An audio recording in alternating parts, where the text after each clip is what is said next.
flavor parlor. Got some stuff on deck. You know, Jay? Send me the pic. Hey, Jay, send me the pics, man. My man. Okay, we got the backyard of Pearl out too. We got them hoodies. You know, all the Redskins, Watson football fans, we got them colors. So the Cowboys, we gonna get y'all next week. We gonna make some of them. We gonna make them for everybody. But I'm saying we gotta do us first. I had to get it out. Now I'm saying it's real deal, man. We got the smoke trays, all that. We love y'all, man. That's our first time performing right here. The Miss Crab, Love DC Go-Go spot. I've been right here doing it with pockets and sockets for a minute. Y'all look good. We love to see our people when they come out. And y'all look, you know what I'm saying? Happy birthday, Spray. Where Spray at, man? Spray don't stand still, man. Just like when we were young, he just moved like this. You know what I'm saying? He be...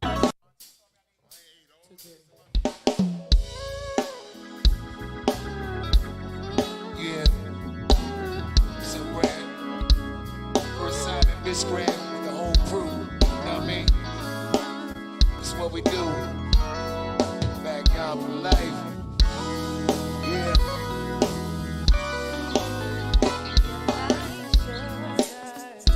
So sweet. I know this one's for me. It don't matter what the weather. You're mine, rain or shine. When I call you darling, can't help but smile. Time can stop forever, that would be fine. I'm where I wanna be. I really wanna make you see. If they don't know nothing else, they know about you. I'm telling everyone I know this song is about you. And I'ma sing it all day, all night, 'cause I want to. I wanna tell the whole wide world about your love, your love, your love. It feels just like the first day that you give me. It won't change. And remember, I ain't leaving never. I'm here for, yes, I'm yours. When I call you darling, can't help but smile. Time could stop forever, that would be fine. I'm where I wanna be. I really wanna make you see. If they don't know nothing else, they know I'm about you. I'm telling everyone I know this song is about you. And I'ma sing it all day, all night, 'cause I want to. I wanna tell the whole wide world your love, your love, your love. Yeah, say la la la la la la la. Say la la la la la la la. Say la la la la la la la. La la la la la la. I'm telling everyone I know about you. Telling everyone I know this song is about you. Sing it all day, all night, 'cause I want to. I wanna tell the whole wide world your love, your love, your love.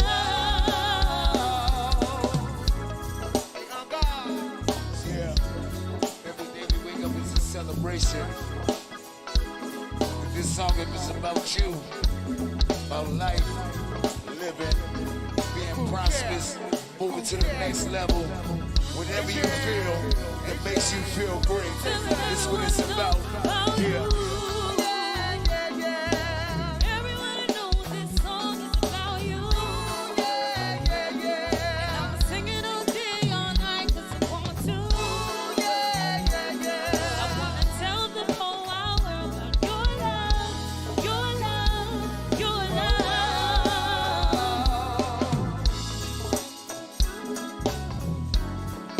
life. Say spray. MLK. Yeah. Real ones. Happy birthday, spray. MLK.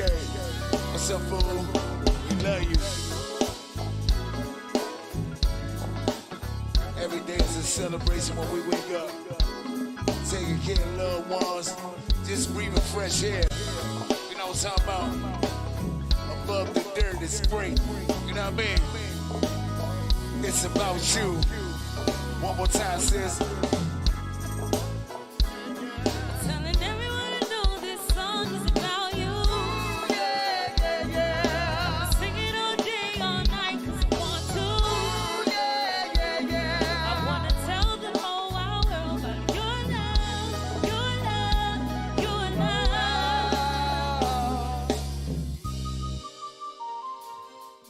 Chill. Yeah. Let's have some fun. Hey, bitch, scram. This is back, Free. yeah, from right. Not your mama still on deck, baby. Fried Yo, fish hey. and chicken for your tea. Love DC Go-Go. Miss Crab, what it do? I love, I'm just fucking bad at it. I just can't escape all these bad habits. I had way too many one nights, yeah. I keep messing up my love life, yeah. I love, I'm just fucking bad at it. I just can't escape all these bad habits. I had way too many one nights, yeah. I keep messing up my love life. Every time I think that I found the one, I turn around and then another one comes. Oh God, I be trying, baby. At least you know the truth, I ain't lying, baby. Every time I see my new girl is the best, then I get another text from my ex. Hey, T. Oh God, it's like clockwork. She Check come it. through, I take her down and buy a new MLK. one. So now you gotta pray just a little, Since take when? away just a little. Good evening, good evening, good evening. Kings, queens, peasants, and in-betweens, man. I have missed y'all. I know. Every Tuesday I say it, but I mean it because it feels like such a long time from when I get to talk to y'all to when I'm back in studio to talk to y'all again, okay?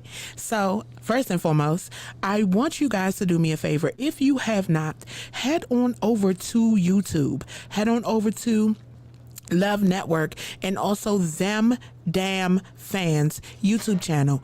Like, subscribe, share, tell a friend they can pull up there too. We want to make sure that you guys don't miss anything that we have going on, exclusive contents, drops, all of those things. So head on over to YouTube, like, subscribe, and share, okay?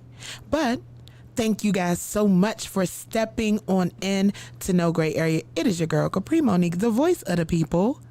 I hope you guys have had a super bomb weekend. My weekend was bomb and uneventful at the same time. I'll get into that in a second. But for those of you guys who have tuned in, do me a favor, press that share button. Today is going to be a super dope show. We definitely will have Malachai Johns and CrazyLegz in the building to have conversation about something new that they just did, up and coming projects. And we just gonna give y'all a little history so that you guys can know and understand what is getting ready to take place on the front of music in this culture. So before we get into that, y'all know I go into my weekend. My weekend starts when I leave here. So I leave here tonight. My weekend starts tomorrow. Tomorrow, you guys can catch me. I definitely was with Soulful Sounds last Wednesday along with DJ Zay. You can catch us there again next week. And then on Friday, I got the chance to let my hair down and let that crank go. Y'all know I am a JY fanatic. That's what made me fall in love with Go-Go. I definitely danced like it was the first time I've ever seen them. The crank level has been something serious from them lately, and it just feels like they're hungry all over again. So for all y'all up and coming bands, y'all better find whatever hunger JY done found, because they definitely letting that crank go. So if you out here slouching, y'all know they older than y'all. They are more seasoned. Y'all better keep up with them dance steps, them moves, all that stuff, because some of y'all slacking and they not. Okay? And then Saturday, I had the pleasure of making my way to Ivy City Smokehouse. I'm going to look at two and I'm going to smirk.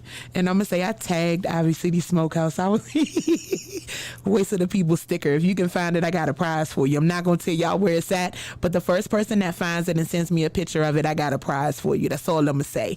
But we were there for a denim and white event. I was there with Party Posse 360. We definitely had a bomb good time. We had a ball. Shout out to O2 Cigars and Southern Hospitality for having us in the building. We definitely appreciate y'all for having us there. And then Sunday was family day for me. I feel like I move and groove so much. I move around so much that I don't get to lay back and enjoy my family. So Sunday was family day for me. Shout out to my pup Soldier, who's not a pup anymore, but shout out to Soldier. He got his cuddle time. I got to spend time with my mom and my son and just relax. So Sunday was a great day. And then yesterday, Mondays for me are mental health Mondays. Those are my days to reflect, to get myself ready for the week. So that's what I did yesterday. And here we are, right here in the No Gray area. Make sure you guys head on over to www.crankrock.com for the latest and greatest in Mitchcraft attire. This episode is powered by none other than Mitchcraft. Love DC Go-Go is a campaign underneath the umbrella of Mitchcraft. So you guys, if you cannot make it online, head on in store, 9244 East Hampton Drive, Capitol Heights, Maryland, Suite 201. Open Wednesday through Sunday, starting at 12 o'clock. And this Friday, y'all better pull up. Not your mamas is going to be out here with the fish dinners. Don't call me and ask me, do they still have fish dinners? I'm not taking any calls. I'm not doing any pre-orders. You scoot your boots to get your food, or you just going to be hungry, okay? So make sure you guys pull up. What time we starting Friday? 11? 12? 10 o'clock? 10 a.m.? Listen, 10 a.m. Pull on up. 10 a.m. You can head on over to my page. You can head on over to Montu's stories, and you guys can get the details, the pricing, to know what he's going to have, what the options are. I did see a veggie plate, so for all of my vegans, he definitely has a veggie plate available for you guys. But in the mean and in between, I am blessed to be in studio with CrazyLegz. So we're going to get into all of that. So let's get into your history in the culture, why they call you CrazyLegz, and then we're going to get into what's popping now. Let's go. So let's get into your tenure. How long have you been around or a part of the culture in the city? I've been around the culture for, about 20 years. 20 years. And what roles have you played? Because I know why they call you CrazyLegz. Right. Tell the people why they call you CrazyLegz. I mean, just the style I created with them Beat Your Feet. So, gotta give a shout out to pioneers like Slush and a lot of the Beat Your Feet OGs. They put me under the wing, and through their guidance, I just came up with a unique style after taking bits and pieces from all of them. And, you know, the new generation just ran with it, and, you know, we taking it worldwide. Yes, I've seen videos in China, everywhere. Everybody's trying to learn. And we're going to get into the foolishness that happened with Justin Timberlake. And, we definitely going to tap into that, because a lot of people were offended, and what people don't understand is we take our culture personally, but people from the outside just want to be a part of the culture. So some of the stuff we personalize, it's not that people are trying to hurt our culture, it's they're trying to emulate and imitate it and make it their own, but they don't understand how near and dear it is to our heart. Right. So let me pull this back up. So you have been featured on MTV. Mm-hmm. Okay. So can you give the people an explanation as to how that came to be and what that meant to you? So let me kind of retract. So MTV, that's America's Best Dance Crew. I wasn't on that show, but I was on Fox 5, So You Think You Could Dance, Apollo, and a few other ones. My comrades, the Beat Your Feet Kings, they were featured on MTV's America's Best Dance Crew. That was right after I left the group. Right after you left. Mm-hmm. So you left and you went solo. I won't say I went solo, but me and a few of my other partners, we created a group called The Originals, which we focused on more so the community. More so the community. Yeah. So you're a philanthropist as well. Yeah. So what type of work do you do in the community? Because we were just speaking on education and educating people. Mm-hmm. So is that the type of work that you do, or is it just like a broad spectrum of things that we can get into? Yeah, it's a broad spectrum, but on the educational part, pretty much what I did was created Beat Your Feet go-go based programming where we have contracts throughout DCPS, Prince George's County, and now we've expanded out to York, Pennsylvania. We have like a congratulations 3 to 5 year contract, and now we got the footsteps of Atlanta right now. So pretty much another hub for the culture. Yeah, absolutely. So a big thing for us is sharing and innovating through the youth. So just keeping everything pushing as much as we can. That's our contribution from a Beat Your Feet perspective. So let's speak about the Smithsonian. Okay. So give me some background on the Smithsonian, because that's a huge honor to be honored, spoken of, a part of anything that is a part of the Smithsonian. So can you give people some background on it so that they can have a full understanding? Yeah, absolutely. So Smithsonian reached out to become a collaborative partner. They wanted to really partner with the more engaging piece of go-go through dance. So with that collaboration, we were able to partner with them on the Folk Life Festival, which had thousands of people as tourists, etc. So I think partnering with Smithsonian, I think we probably performed over 25 shows. So it was great to really provide some exposure to the culture from a dance perspective. We really stand strong on the music, and the dance Beat Your Feet is like us translating the music for those who don't fully understand it from first glance or first listen. So in your translation, as you dance, what do you want your translation to be? Or what do you want them to get from your translation or your interpretation of the music? Because to me, I know what it means to me, but I'm also a native to this area. So when you're trying to reach other people, what are you trying to portray to them about the culture? Just be open-minded about it. Just embrace it. So with us, having a live experience, which is everything, the energy, the energy which we're embedded with. Those individuals who just take a look at or first listen, if we can just help them take that first step in understanding it, and then pull them in to how go-go makes us feel, that's the ultimate goal. So speaking of feelings, I love this. This is great. How does go-go make you feel? Oh, go-go makes me feel open. It makes me feel free. So, I be chilling, but when the music comes on, when I'm able to express myself, it shows another side of me. So, yeah, you seem pretty laid back, but when you're dancing, you don't seem laid back. You in it, all the way in it. Yeah, absolutely. So with that translation for people, when you're working with youth or when you're working with students, how do you begin to get them to understand the full concept? Because I know they come to you with an idea of what it is, but how do you get them to fully understand the concept so it's not a situation like the one we just had? Yeah. How do you get them to understand it? So every class I teach the history of go-go. So, that's 30, 45 minutes off Jump Street. And then, the remaining hour or so, then we go into, more Beat Your Feet movements. But, we break down the different areas of go-go, junkyard. So even when traveling, so they're aware of all the bands.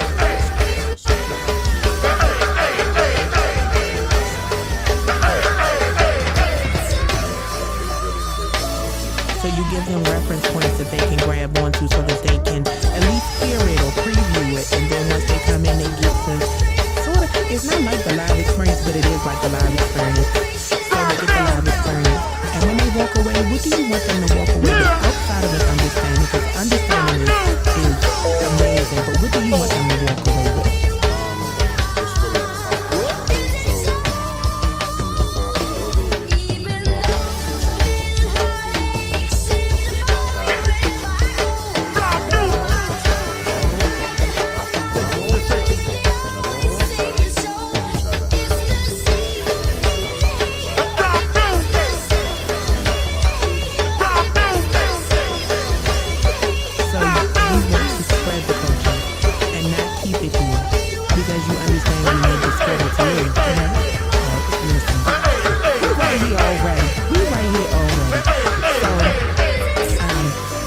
With that being said, because you get to work with the youth, I'm also an educator. How do you reach that?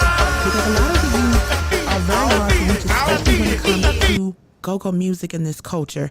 They're caught up in the drill culture. Right. They're caught up in the trap culture. Right. They're caught up in everything but this culture. So how do you reach them?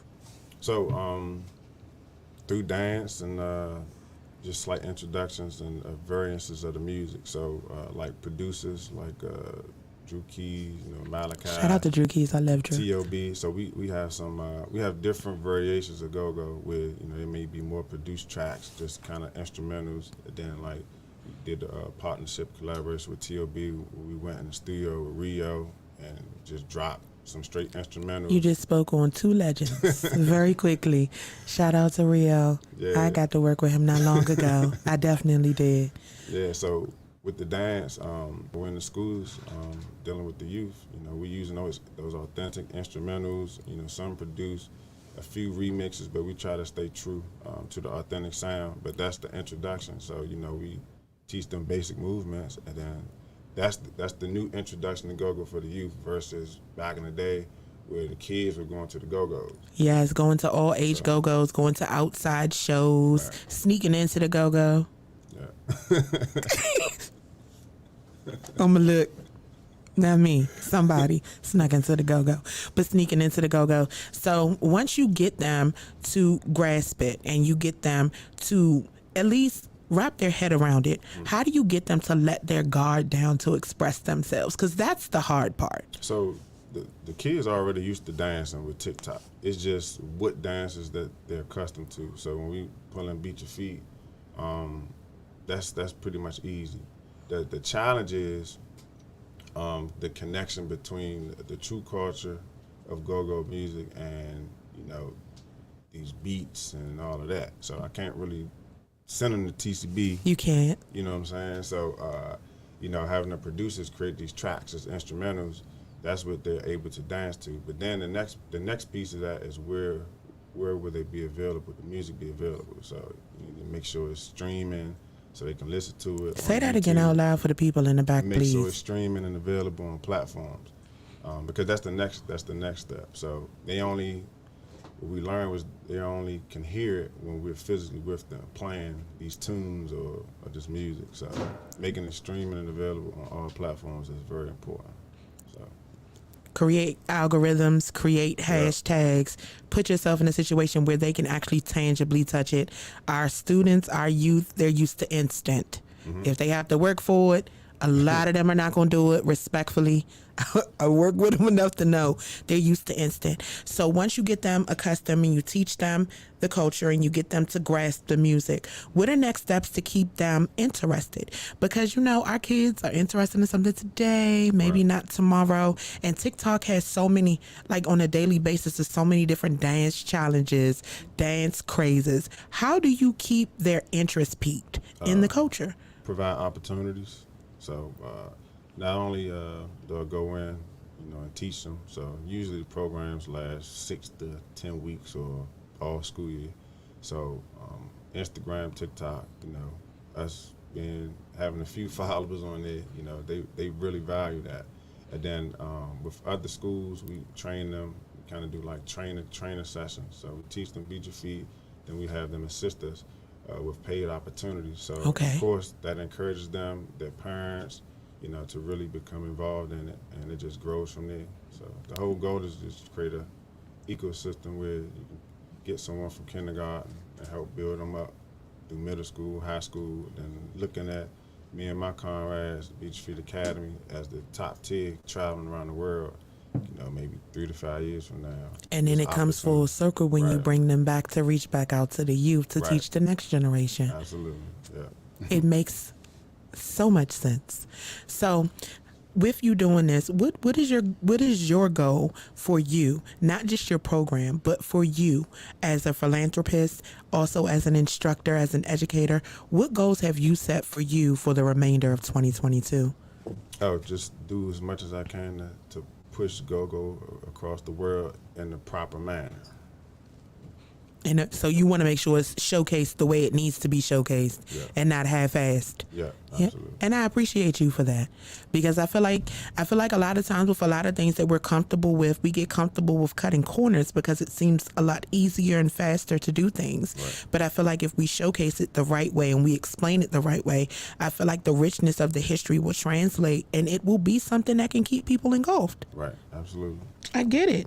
So let's get into this new single. I'm so excited.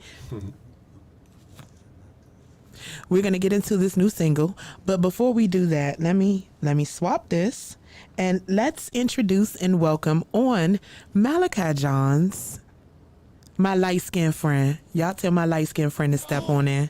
Hold on 1 second. Hey, light-skinned friend.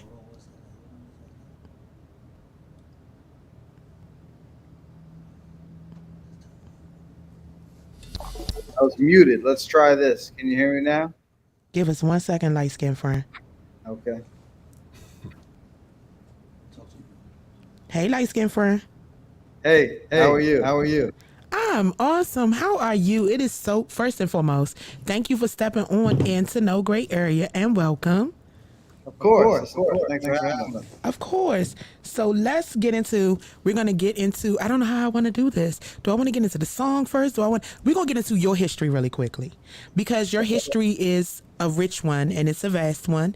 A lot of people may not know Northeast Groovers, Mumbo Sauce, and the work you do with the Fillmore, the work you do behind the scenes with Black Alley. Production is so much that's underneath the Malachi umbrella. So let's unpack it for them. Okay. How long you got? Just remember, CrazyLegz is sitting in here and we got to get into this single and everything. We got time. We're here till 9. So let's unpack it. All right. Okay. I started go in high school, went to college in Montana, came back, and started playing North Groovers. Well, the band I played, I know you have some friends that were in that band, DB and Green Project 360. We're in that band, and also P. Chris that played for North Groovers now, and played for solo with me and Mom. Are you getting an echo? Slightly. Okay, yeah. Let me put my AirPods in. So we left off with you and Chris playing for Northeast Groovers, and solo, I believe was the last thing you said. Yeah. So is that better? Yes. Okay, cool. So I left solo in 2001 because I want to keep playing cover band, and I went to Vegas, and then I came to LA first time, and then I started cooking up the idea of Mambo Sauce, which was supposed to be the first national go-go band that sustained a career in music as an original go-go band. Yes. And then came home to do that. Obviously we had Miracles, Welcome to DC. People think the that theme song. Mambo Sauce just came out of nowhere, but it was also 2003. Went through multiple lineups, put out a couple, maybe 3 or 4 singles before Miracles, and then Miracles came out and hit, and everybody thought it was an overnight success, but it was really a 4-year success. So did that. What did I do after that? At some point, I ended up working at the casino, running entertainment at Maryland Live Casino. First I was running events and promotions there when we opened. Then I moved over to entertainment, and some people know that I started bringing go-go bands up there every Tuesday. Yes. Pretty much everywhere I go, everything I do, like I try to bring go-go into it. When I was in college on the college radio station, I played my intro song for every show was the instrumental version of Test Me by Intimate Groovers. And, I would play go-go throughout the set. I've everywhere I've gone across the country, I've always brought go-go with me. I try to bring go-go with me. So I started working at the casino. I decided I didn't want to continue booking Rick Springfield for the rest of my life. So I finally convinced my wife to move back to LA with me.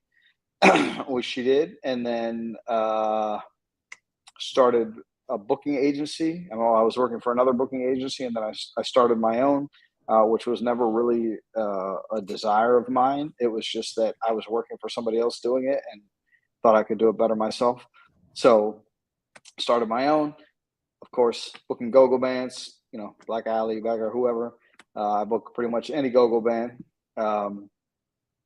And then I started when COVID hit, of course, shut down all live music, which totally destroyed my business.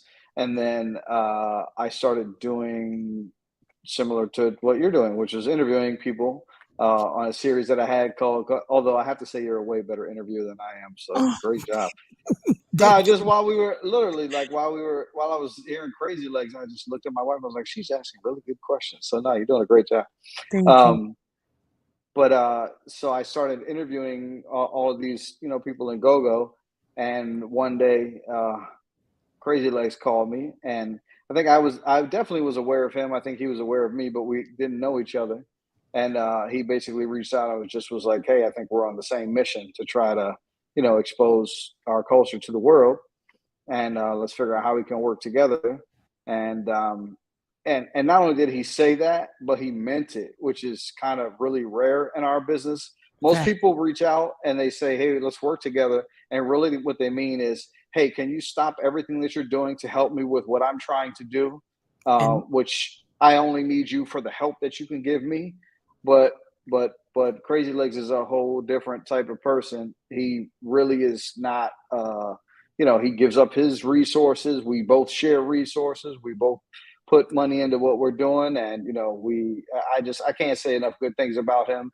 I really had zero intention of going back to producing music anymore, but he kind of coerced me, cajoled, whatever the right word is. God's plan. And I'm glad he did. All God's plan. It was all God's plan. Regardless of what we want to do, whatever the Creator wants is what's going to happen. Right. So we, we started producing some stuff. And the first one that we put out is this single Don't Matter. And seems like people like it so far. So that's a good start. I'm so excited about this new single. So first and foremost, run down the actual single to people so people can understand the different elements that are a part of it, because it's not just one part of go-go. It is like a collaboration from three different circuits, because yours would be considered the dance circuit, and then we have Black Alley, Casey, and we have Chris from TLB. So it's a cross collaboration of several parts of the culture, and then you as a producer, Malachi, it's a cross collaboration of several parts of the culture to show the rest of the culture that it works. It works. Yep. All right, so let's go. So we get the phone call happens. You start producing. Shout out to 7070 Music. 7070 Sound. Yeah, that's the label. 7070 Sound. Yeah. Shout out to 7070 Sound. We had a conversation about that when you were up here. Me and you and Two did. When you were up here and you were like, I'm going to do it. It's happening. It's moving. It's popping. That's why I'm here. So we're here now. And this is almost a year later, honestly, which is even doper. So we're here. So y'all get together. The collaboration starts. And where does it go? You want to answer that? Look, he leaned in and tossed his hands like, yeah, Malachi, answer that. And you like, you want to answer that? I mean, I can answer it, but I feel like I was talking a lot.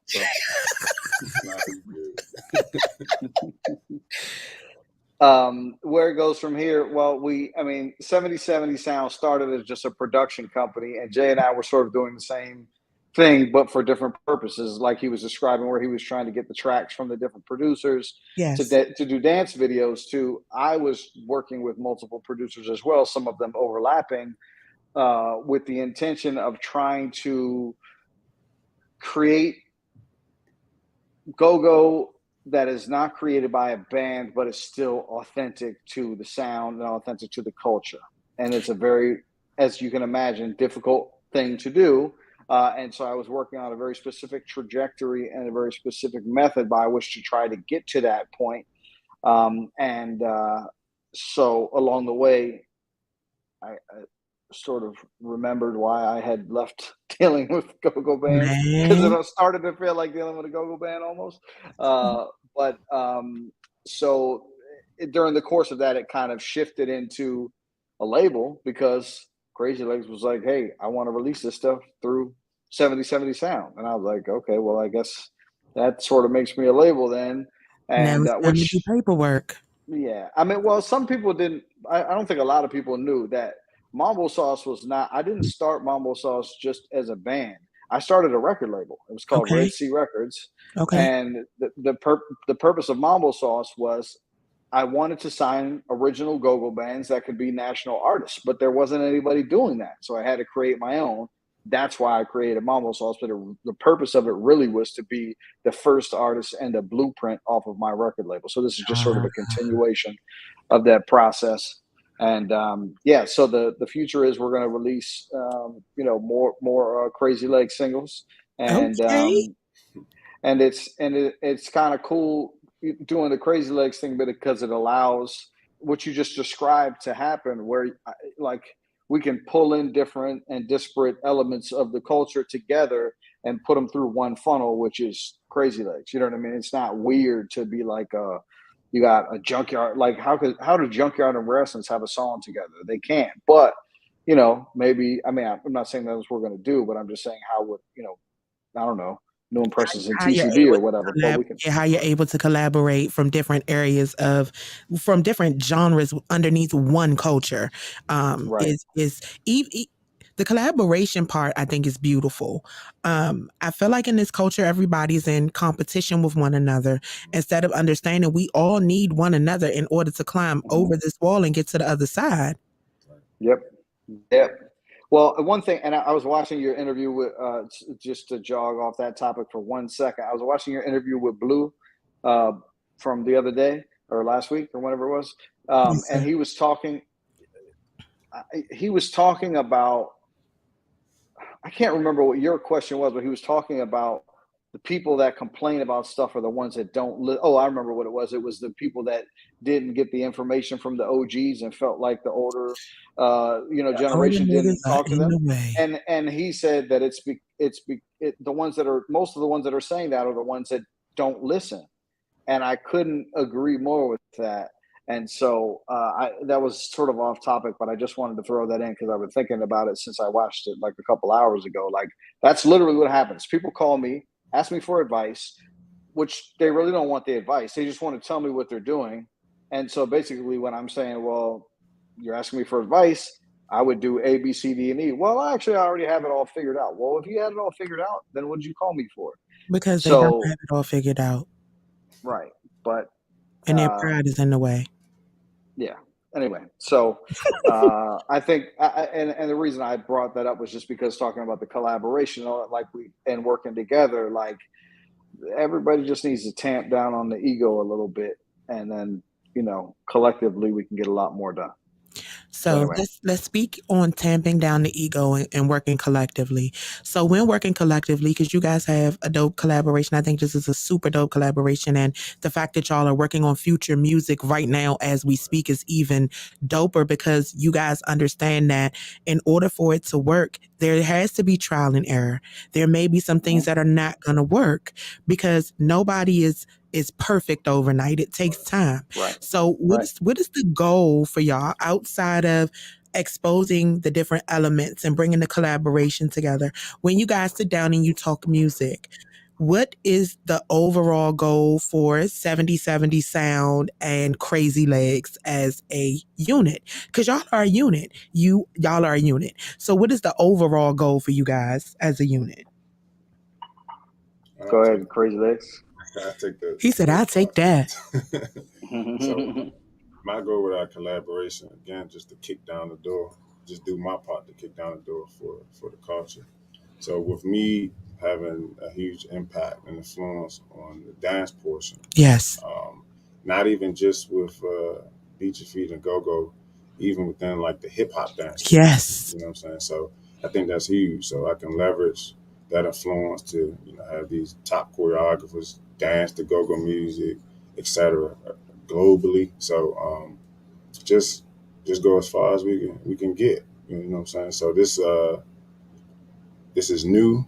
Um, so I'm embracing it. We both are. So again, we just want to kick down the door and help everybody get through it. Whether it's us don't kick it down the door or others, but it's definitely going to be a huge contribution.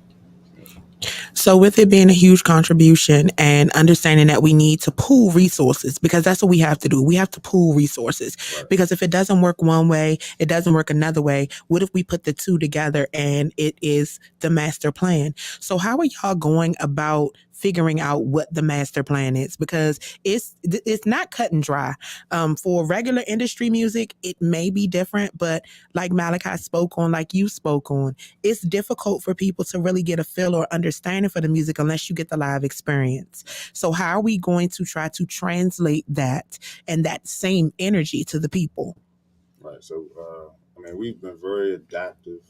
Malachi has brought forth a great plan. So with me, since everything I do is visual, you know, I'm more so thinking videos, and he's thinking more industry with streaming. So us having these two worlds that we bring together, you know, it's opening our mind to new possibilities of how we can help push things. So whether it's a challenge, or now we can funnel it to kids, funnel it to my ambassadors around the world.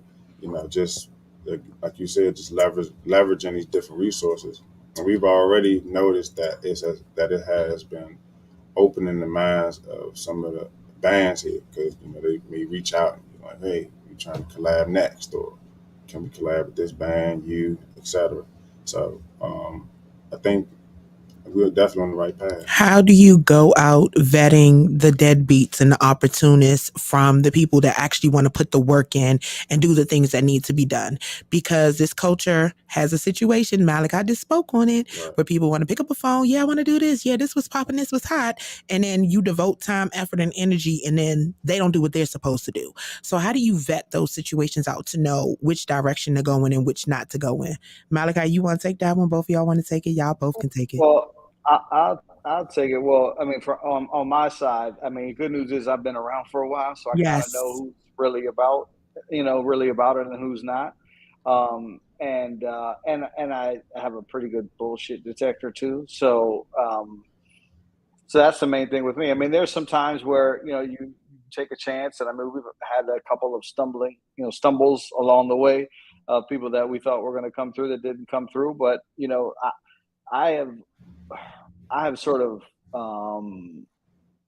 come to the conclusion that I'm just like, I'm not really worried about what everybody else thinks anymore. I'm just going to do what works.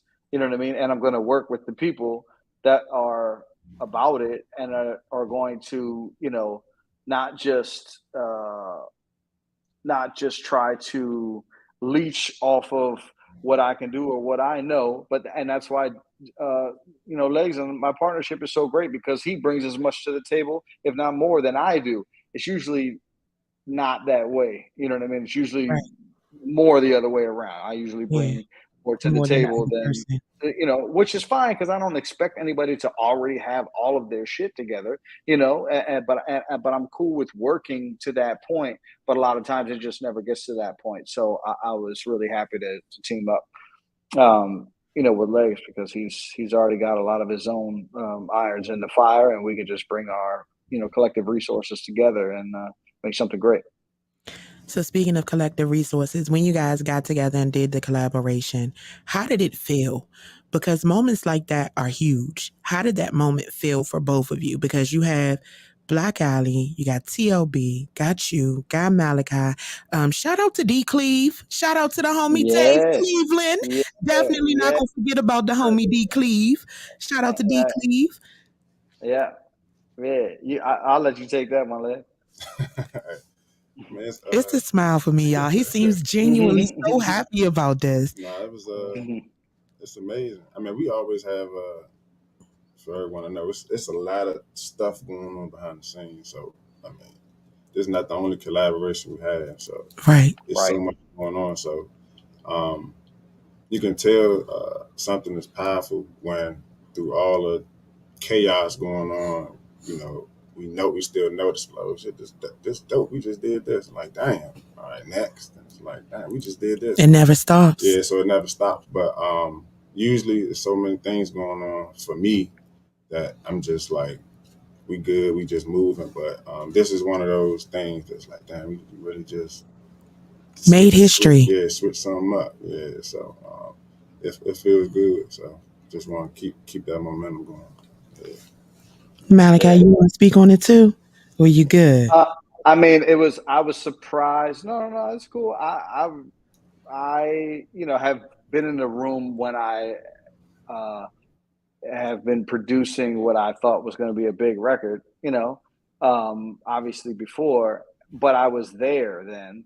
This time I was doing it virtually from California, from my same laptop I'm on right now. And so I wasn't sure that it was going to be the same level of excitement, but but Legz and the crew were pretty excited when we were doing it in the studio, so that got me excited too. So yeah, no, it was great. It was great. It was awesome. It was a great experience, and look forward to having it again. And speaking of things going on behind the scenes, I would be remiss if I did not say to you, it's good to see you up and moving around. Your speedy recoveries give me so much hope and inspiration. Thank you. Thank you. I meant to give a disclaimer at the top of this that I'm on day one of my 5 days a month chemo cycle. So forgive me if I try to grasp at words a little bit more than usual, but yeah, thank you so much. I really appreciate that. It means a lot. So with us taking it outside of this area and these collaborations, of course, we know about the Grammy talk that took place, the lack of understanding that went behind it, people thinking it's a specific category just for go-go. No, it is for grassroots music. Go-go is a grassroots music. It's for regional roots music. So anything that is indigenous to a specific region of the United States. So, yeah. To include bounce music from Louisiana. New Orleans, yeah. Yes, and a lot of other things. So what is Zydeco, Zydeco, all right. Yep. Yes. So what are the goals to make go-go stand out and pop in the midst of all of these other regional roots, sounds, and music? Make great songs. Make great songs. What is the formula for a great song? Because everybody thinks they know the formula for a great song. Call and response is not a great song. Songs need structure. Let's talk about the structure of a song. Yeah, I mean, the structure of a song doesn't necessarily dictate whether it's going to be great or not, but it definitely does at least build the framework out. And that's a lot of the challenge that, go-go has had over time with gaining mainstream acceptance. I mean, if you look at all of the popular songs that have in go-go that have been hits throughout the time, 99% of them are in regular song structure. And that's the thing. Like, it's not like when I produce or when I put Mamo songs together, it wasn't like I was doing anything.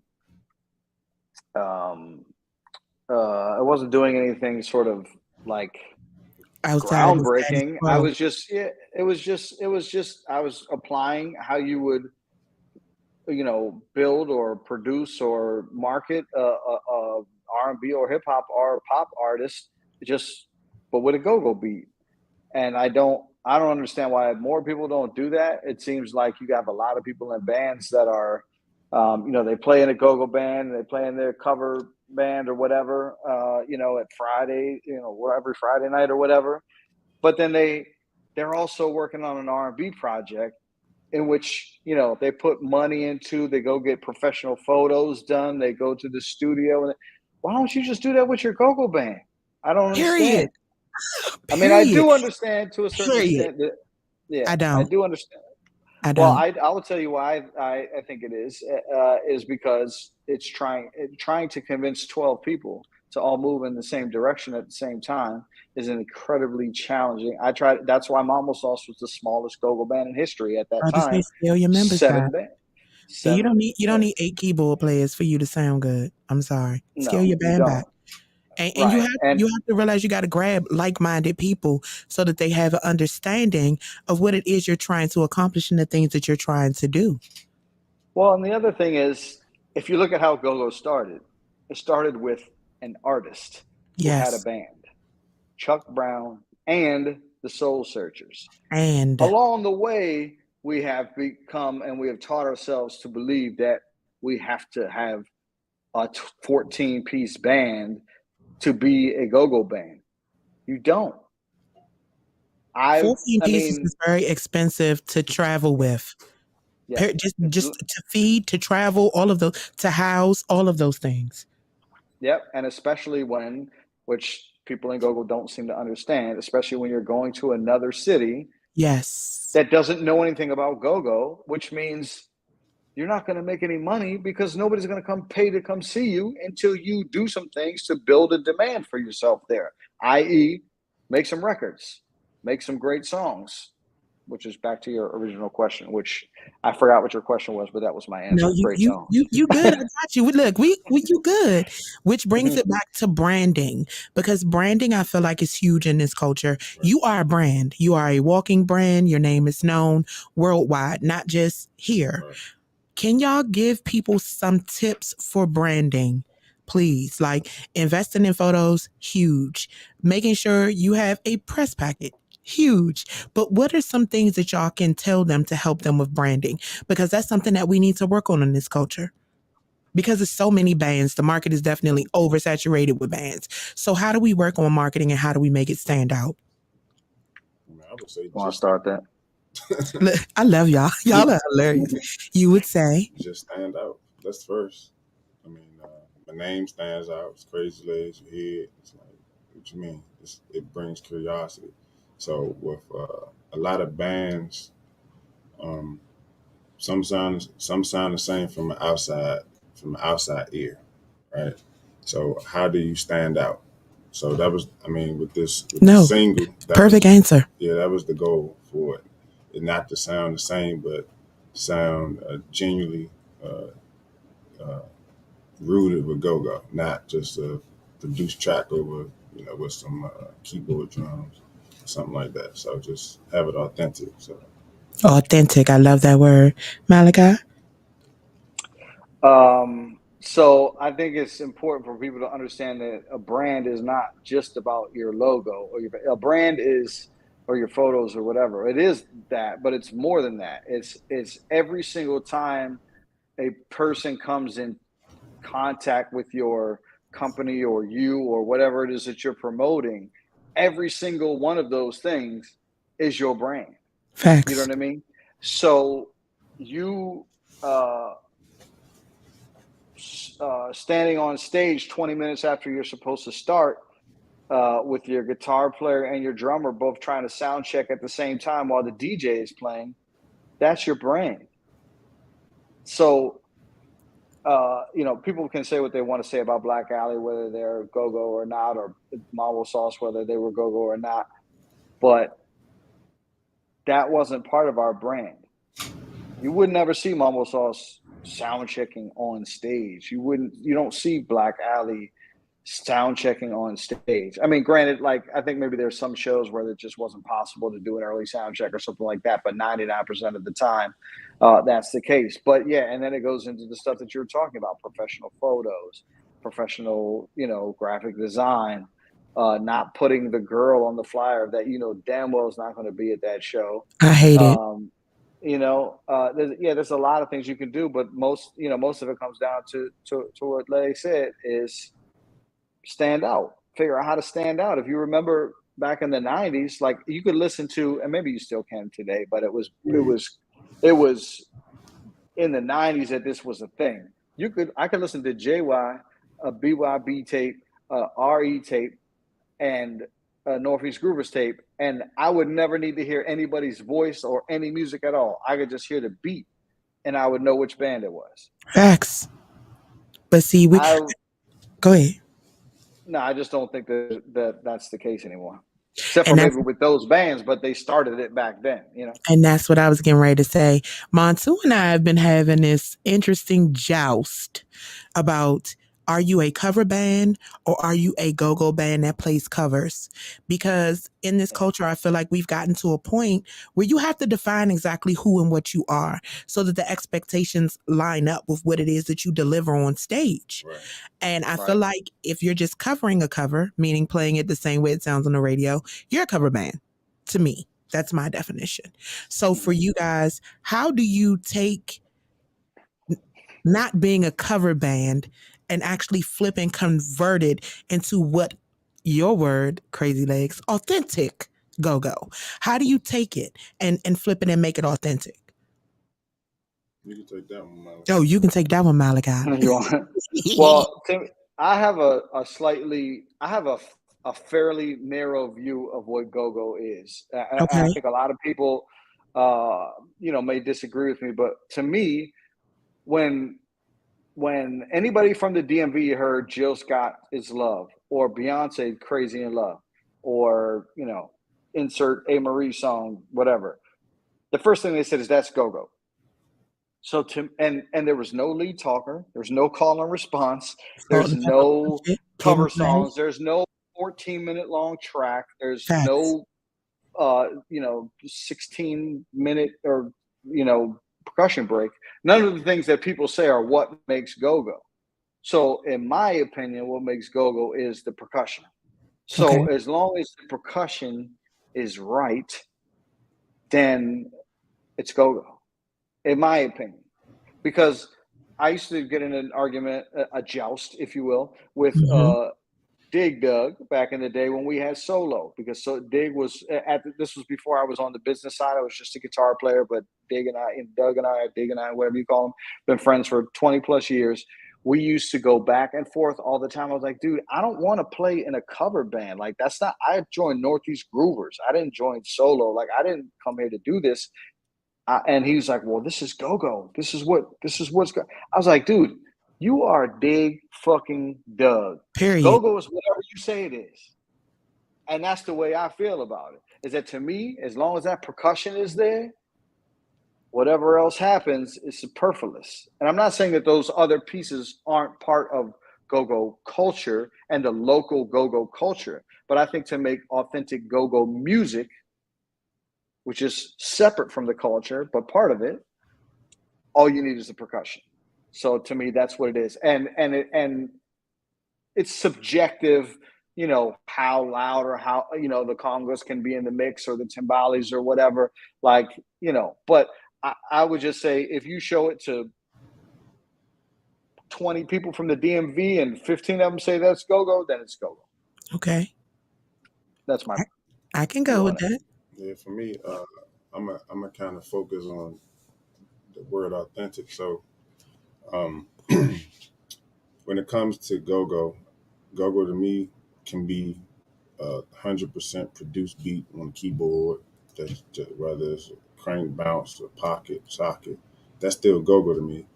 But that may not be authentic go-go to me. So, with this track, the goal was to make it authentic because a lot of the goals that we're pursuing is one, preservation of the culture, and two, the innovation of the culture. So kind of looking back and looking forward and meeting halfway, right? That's where the word futurist came in. We'll get to that in a moment. Don't worry about it. Don't think I didn't read and I'm not totally ready. made that up. I'm ready. Don't worry. Well, you better have a made up definition because it's coming. No, I got it's real. Like it's to me, that's it. But yeah, but go ahead, finish what you were saying, Larry. So you're looking at the past, you're looking at the future at the same time, and you're trying to figure out how to fuse them and make the present pop.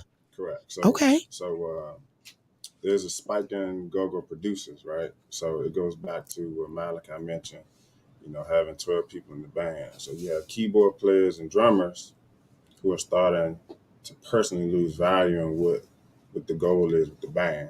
So then they're starting to create their own music on the side. And then now you have the dance element, and kids are dancing to the music. So it's like, oh, I can do this, and I can move forward as a solo producer and still make go-go, which is true, right? Mm-hmm. But again, preservation and innovation. How can we bridge that gap?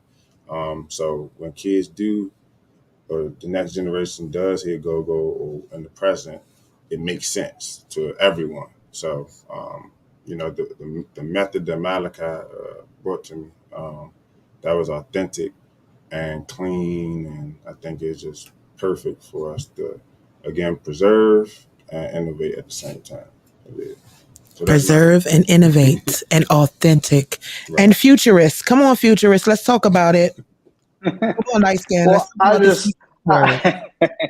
I just said that because sometimes people say producer, sometimes people say musician, sometimes people say this or people say that, and I was just like, I do a lot of things, but the driving force behind everything that I do is trying to push the culture into the future. And I realized that that's not always a popular opinion because It's some not. people like it just the way it is. Some people want it to stay exactly where it is. But I will, and I mean, it's apropos that the name of I guess the name of the show is not Them Damn Fans, but the YouTube is Them Damn Fans now. Yeah. Is But this is no gray area, so you can say whatever you want to say Right, here. right, Come on. right, right. Well, I know. I guess I was just going to say that I feel like most of that feeling comes from fans Right. versus the musicians because Right. I know almost every musician in go-go, and all of them, at least almost all of them at one point have asked me what can we do to be on a bigger stage and not just be playing at the lounge every Friday night. So the willingness, or let me say, not the willingness, the desire to do something more is there within the musicians. Right. The the Just feel. let's just say the Fan base. tenacity, the fortitude, the willingness to actually do what it takes to get to that point is not really ever there. It's people want to have people want to have a hobby. They want to do it part-time and have full-time success. And that's not how life works. But evaded your topic a little bit, was the futurist thing. My thing is I'm always trying to push it into the future where I feel like there are already enough people working on the preservation. And I'm not saying that I'm not interested in that at all. Like, of course I am. I love it. It's just the culture that I grew up in. This is a part of me, and I want to preserve it. But I want to see it grow. I think you were asking about a goal earlier. My goal is for a go-go artist or band or some iteration thereof to headline Coachella within 10 years. That's my goal. That is ambitious. That is amazing. That is possible. And congratulations on the success in advance, because we manifest, we speak it into life, and it happens. That's just what it is. We speak it Yeah. into existence. So within the next 10 years, we're going to have a go-go act or artist headlining Coachella. And I'm going to say, let's get it. We're not going to Yep. doubt it. We'll stamp it now. And that's what you call a SMART goal, which stands for specific, measurable, achievable. I forgot the R and the T. Sorry, chemo brain. It's okay. But you can look it up. It's just Google okay. SMART goal. Smart It'll tell you. goal. SMART. SMART is an acronym. So yeah, just Google SMART goal and specific, measurable, achievable. It's okay. And trackable. Trackable is the last one. Oh, But I can't remember. sense. I can't remember what the R is. But basically, it's like not just hey, I want to be famous. It's no, I want this specific thing to happen by this specific date at this specific time, and it's got to be something that's realistic that could actually happen. And I agree with you. I think this is an achievable goal, especially with the cyclone of events that have happened around go-go just within the past month. Like, people are paying attention, and this is why CrazyLegz and I are pushing so hard, because if you remember, I'm sorry to talk so long, but if you remember in maybe like 2000, 2001, when I was in solo, Vibe magazine, which at the time magazines were still a big thing, people still actually bought magazines and read them, and Vibe was one of the biggest ones. And so they came down and they did a whole big, I don't know, like 4 or 5 page spread on go-go. Also Murder Dog magazine, which is more like a hip hop magazine. They came down, they brought all the bands to a big hotel ballroom, and they took pictures of everybody because nobody had their own professional pictures. So they took pictures of every band, and then nothing happened. Everybody just went back to playing on Friday. And And then I don't Saturday, and then Sunday, and then right, and then Wednesday, right, and Thursday. exactly. Which let me also be clear about that. I don't have a problem with that. If that is what your goal, like that's what I grew up as my goal. You know what I'm saying? When I started playing when I was 14 and into playing with Northeast through the time I was about 25, that was all I really thought about. Like, and Gigging. that was fine. Gigging, yeah, like that's fine because that is the definition of success in go-go, and I don't have a problem with that. What I do have a problem with is when people say that they have a larger goal, but they only do the work to achieve the lower goal, and then they complain about it. That's my issue. So do you But think if you the just want to play culture? on Fridays, that's cool. Go ahead. I'm So sorry. do you think the culture needs business plans?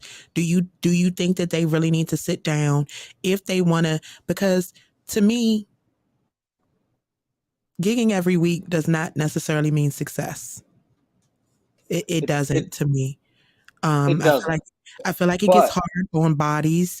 It gets boring to the audience if you're not bringing new things on a regular, consistent basis. And I feel like people get complacent and used to that money. So when it becomes a situation where you're not gigging as much, but maybe you have one big gig at the end of the month, I feel like people become reliant upon gigging 7 times a week to gauge their level of success. But out of those 7 days, what impact are you really making in those 7 days of playing? What impact are you making? So that I don't know. It's a little different for me when it comes to success.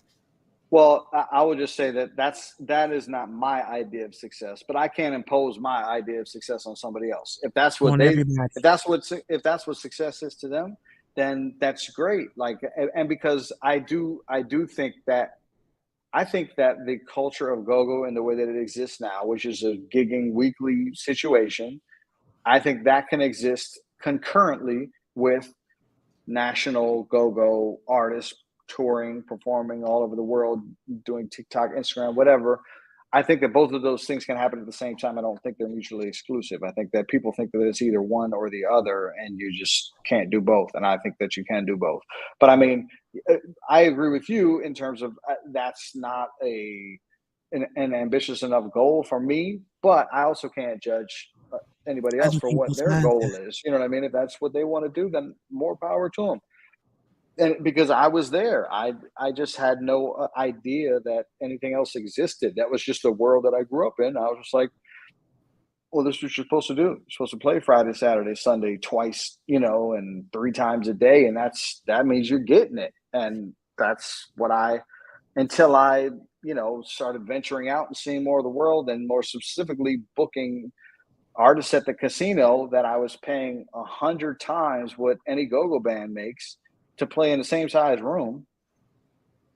Mm. That's when I started realizing, hold on, we can do a lot more here, So anyway, but I've monopolized this question enough. Hand it back to Jay. Sorry, Legs. How I get started on I've this. monopolized the question enough. So for attainable goals, what are the attainable goals that you guys have right now? Because this is not the only song that you're working on. This is the first one you've dropped. So what are the attainable goals that you guys are working on right now as a collaborative team? I love that, a collaborative team. All right. So the first goal right now is just to introduce a new narrative, something new. So it's my trap, but no one's even used to that concept now. Similar to like DJ Khaled, but We the best music. yeah. And then me being a dancer as well. So talking to a lot of people in the go-go community, they're still kind of tuned into the fact that Chris and T.O.B. and Casey, Black Alley. So it feels like it's their song, but it's not. But it's they're being featured. But it It's is a collaboration, but it's all of us. So yes. just the concept is new. So I think that's really great. So just as a quick hit, that's the first goal, is just to kind of shift the mindset. Change the narrative a little bit. Yeah. That anything can happen. We don't have to be this standard way, we can kind of move and innovate and collaborate together. So one, shift the mindset. Two, be more open-minded to collaborations because I don't think that happens enough. Only collaborations I really see is just the bands being on shows together or someone featuring on a set with another band. Right. But I have yet to see them do a song together that they both push together. So now when it comes to trackable goals, as Malachi comes in, as far as streaming and views on the platforms, um, reaching those goals, starting off small, and then building that momentum to just keep growing and growing. And then from a visual standpoint, through dance, just exposing the world. My number is 1,000,000, but a more realistic goal, I think we said was maybe 100,000, introduce 100,000 individuals to the song globally, where we can just use that momentum to keep pushing forward once we drop the next single. I mean, it blows my mind because listening to you guys speak about not local means something to me because I understand that though local success is amazing, in order for it to sustain and become exactly what everybody wants it to be on these big stages, to be in these huge arenas, to get the notoriety that EU got on the BET Awards, we have to understand that we have to go outside of this area to find the blueprint for real. And that we talked about that earlier too. When you go out of town, their expectation of the culture is totally different than the expectation we have here because we live in it.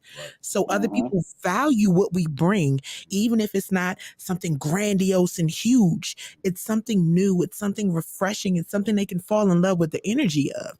So I feel like we're in our own way when it comes to that. Malachi, 100%. Yes. listen. Attainable goals for you. What are your attainable goals? What goals are you working on in this collaboration? Yeah, I don't, as Legs was talking, I don't remember what the streaming goals that we set were, but that's something that is important to me to push because if you look at clearly GoGo is an anomaly in the live entertainment world, which is mostly where I live, right? So, I can book, some of my rapper clients. I don't book them in the same city like 6 months in between each other. Like nowhere else in the world can a band play 5 nights a week and multiple times in the same city for concert ticket prices and still have hundreds of people show up. It is unprecedented. It doesn't happen anywhere else in the world at all, anywhere. At least, I mean, not that I've ever heard of. Maybe like some remote town somewhere in Right. overseas. I don't know, but nothing.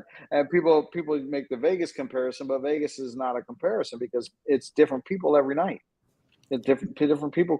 Vegas is a tourist town. Different. I mean, DC is too, but tourists ain't coming to You're not Aqua. gonna catch them in a black hole or aqua Right. or any Right. unless they know Right. somebody that's a family member that's in there that gets them Right. all involved or gets them all into the culture. All right. So to me, the biggest goals are streaming, Okay. because that's something that can scale, and it doesn't. And speaking of the common refrain that you can't get go-go unless you go to one.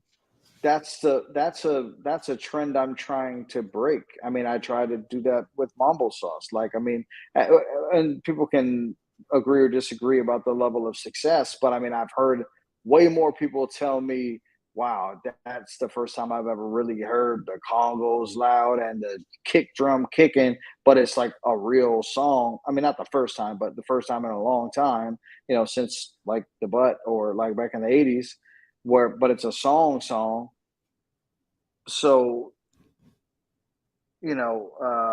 that's what we're trying to do with this, and to be able to bring people into the fold without them having to come to a show. because clearly that's not a scalable business model. Like It's that's a not. business model that's only meant to stay within the region, you know? And so, you know, the second part about I want a go-go act to headline Coachella is that you don't just have one hit and get on Coachella. You have to No. have multiple recurring hits, and you have to have extensive touring history of selling out very large venues, you know what I mean, to get to headline Coachella. There's some smaller acts that play Coachella, but generally what happens is those smaller acts are small acts on the same Mhm. agency as Beyonce or whatever, and the agent for Beyonce says, okay, well, I'll give you Beyonce, but you got to give all my 3-4 little baby acts a shot too.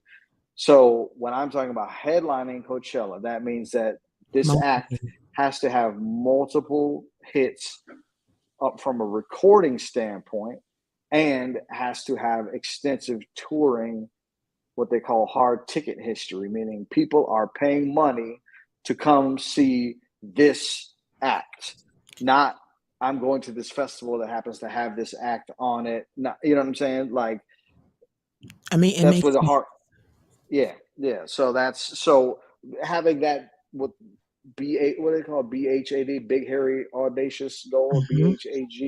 BHAG, also infers from that goal all of the steps in between where we are now and making that happen. So it would be challenging for me to come up with all of those exact goals right now, but and I don't remember what we did set a goal the other day for streaming by a certain time. I don't remember what it was, but we do have them, just so you know. So you just spoke on ticket sales. So can Yep. you explain the importance of hard ticket sales, box office sales? Because gogotix.co is a way to put people on a national ticket selling app. So can you explain the importance of that so that people can Yep. understand what it Yep. really does? Yeah, and well, I think it's important for me to clear up for people, because I think they misunderstand when I say tickets, because I'm in this business and I do this every day. This is all I do is book shows all day long. Hmm. I don't. It doesn't necessarily mean actual tickets. It just means people that paid a certain amount of money to get in the show. And when I say hard tickets, it doesn't necessarily refer to actual physical tickets. A hard ticket means um, Black Alley is headlining the Fillmore. Last time I had them, 1,000 people came and bought tickets or paid at the door to come see Black Alley. So that means that Black Alley did 1,000 hard tickets at the The Fillmore? Fillmore. Now, Hmm. I know I'm just using something in the water as an example because Black Alley wasn't really on it, but say they were, they were the backup band, but say they were on playing as themselves, Right. that would be what you call a soft ticket show. A festival is a soft ticket show, unless you are Pharrell, who is the headliner. Then for you, it It's a is a hard hard ticket ticket show. show. But for So everybody under the headliner, it's a soft ticket show, meaning that they are part of the collective of groups that people came there to see. that makes sense. So Yeah. working on this streaming and these algorithms, what is the importance of an algorithm when streaming? I know that's your thing. So explain that to people so that they can have an understanding about that too. I feel like this is an interview and I feel like it's education for people that are looking, because what y'all are doing is destined for success. So I would like for them to get in on the ground level to fully understand the things that go on behind the scenes so that they can understand how it came to be where it is right now, because y'all have other Right. collaborations going on with other artists that have not dropped yet. So it's Right. it's a movement. Yeah. Yeah. Well, one of the things that is a challenge that is a challenge for go. Well, first, let me say there are lots of things that have been um, roadblocks for go-go in the past, which are less than roadblocks now. Which is, I'm not saying they're not still challenges, but they're not roadblocks anymore. Like, for example, the song structure thing. I think it is best practice to make a song that is in song structure. However, in 2002, your song structure is mainly for the mass audience that is tuned into the radio, right? Yes. But now I don't have to be I can set a Spotify playlist of like, I don't know, Zydeco punk country music or whatever kind of weird ass, Music genre it that's out there. There's like a billion is. different weird genres, Yes. and there's fans for them everywhere. And so a lot of the excuses we use to just explain why Gogo hasn't made it in the past are not really excuses anymore. But your question about the streaming thing is actually a real challenge that I will say for Gogo specifically, because the way the algorithm works on Spotify and Apple Music and even YouTube is it rewards consistency.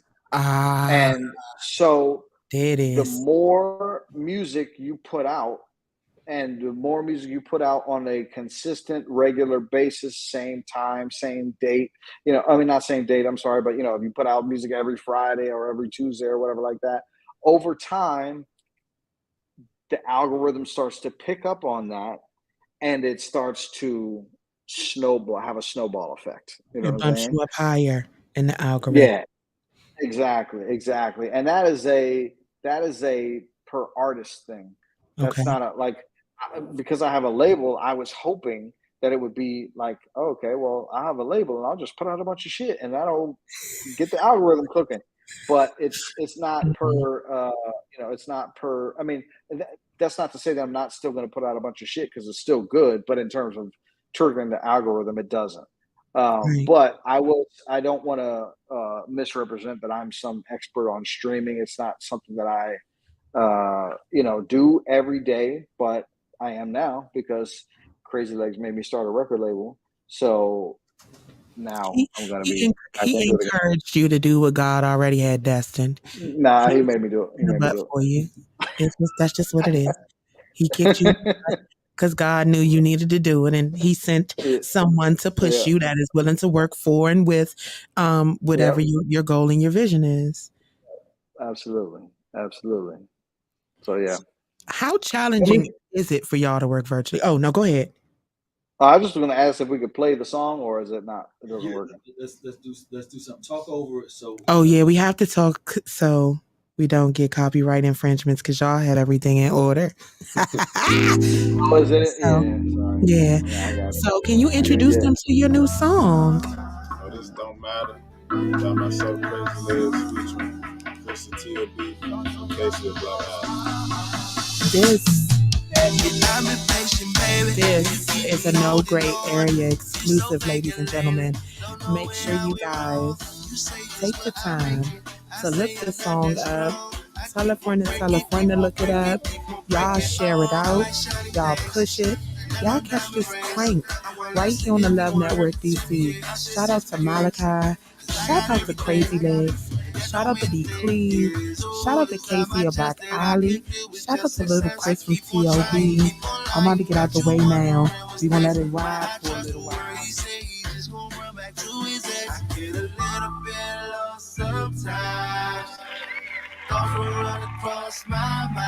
Oh, my brother-in-law's on here. What's up, young? Come on.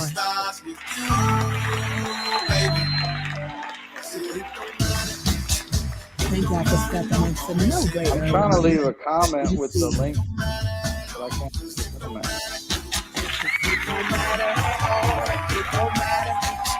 It don't matter at all. You take me all the way. Shout out to Casey of Black Alley, y'all. Hanging on. Come on, Why Casey. don't you ever play fair? Come around, wanna love me now. Thanks, young. Wanna touch me now. You just touch me now. So when my down the grill, I deserve a Bentley for the picture sent me, boy. I want everything. Okay. I deserve a king who know how to treat a queen. That breakdown was You said it's clean. always you, but what It am was I a to do when I'm clean still breakdown. in between? There it is.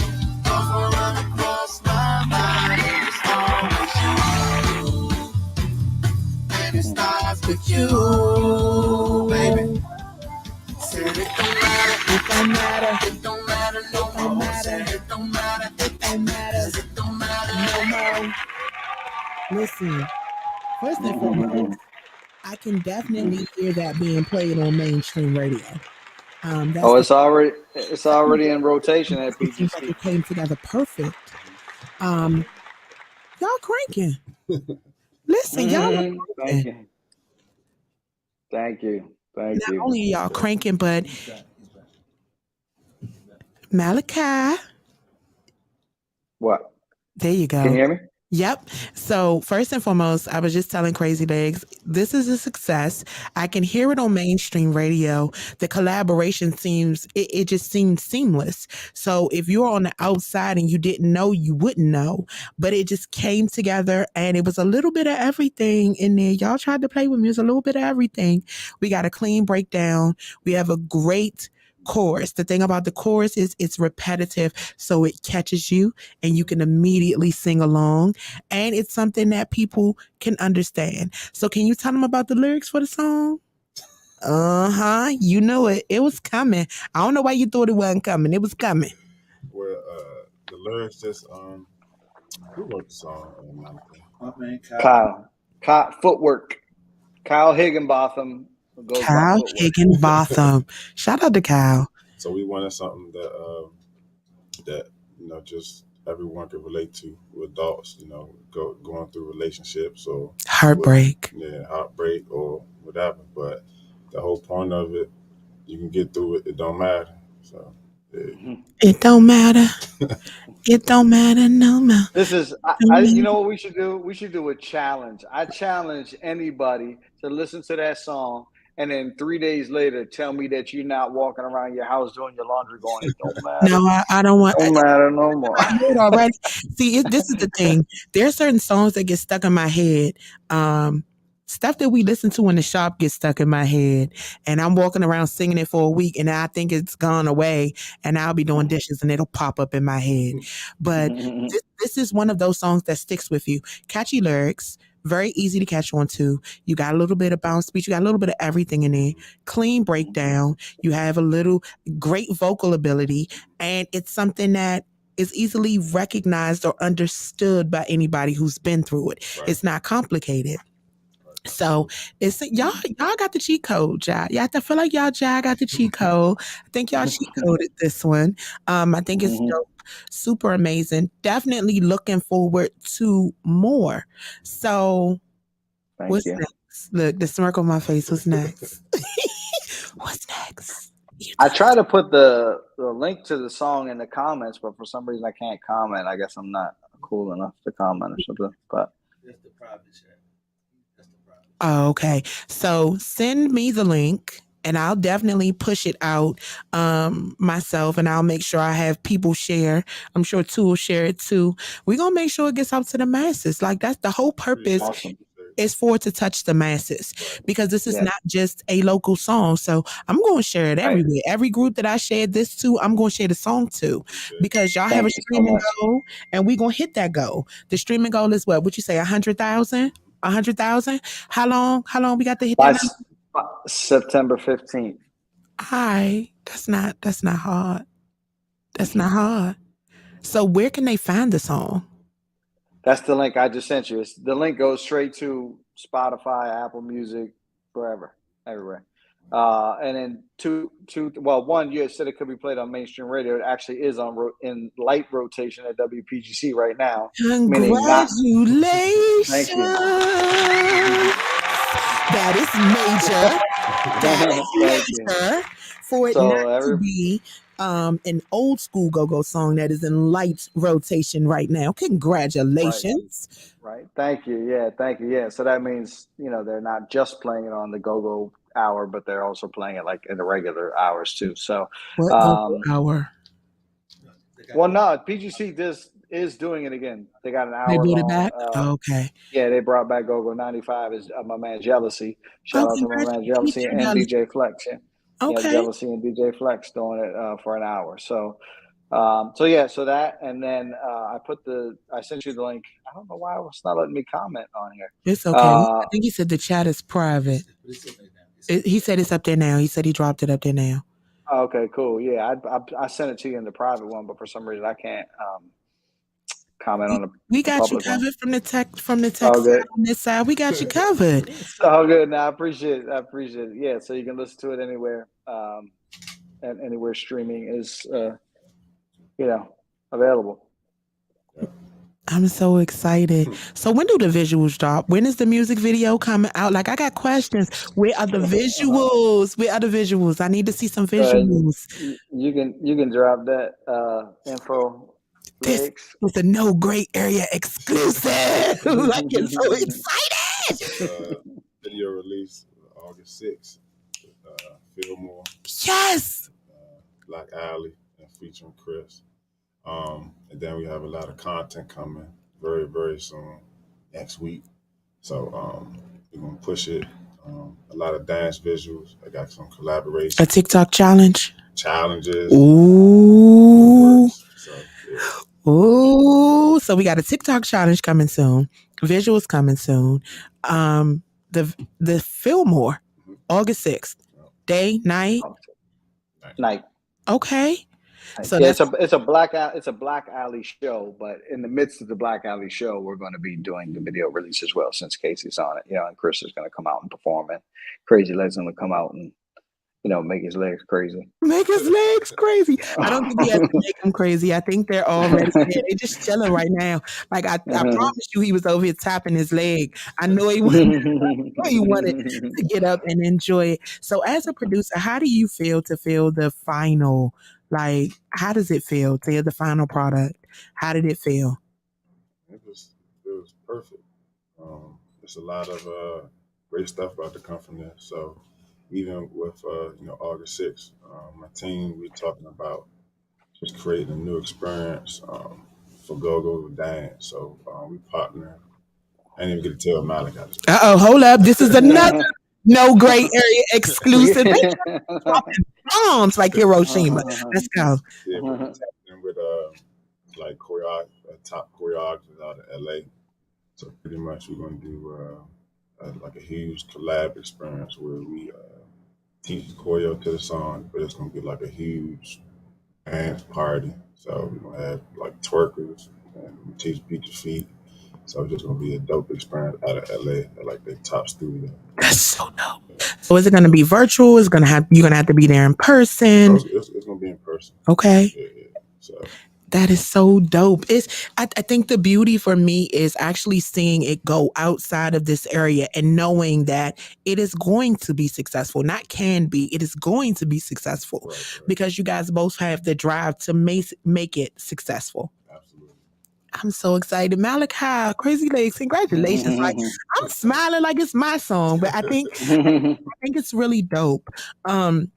Shout out to KC, of course, and definitely shout out to Chris from TLB. He's been working in the studio, working. I think he told me he has like 20 some odd songs just done. He said, I just been working. So collaborations coming up after August 6th. The ball keeps rolling. When the next song coming? Look, Malachi, when's the next song coming? Like, slow down a little bit, Kapri. We're working on this one right now. Okay, we're working on it right now. All right, I'll wait. I'll see y'all back when it drops. I'll wait. We got. Trust me, we got some other bombshells coming too, and we will be right back here to announce them as soon as they are ready to be announced. So excited.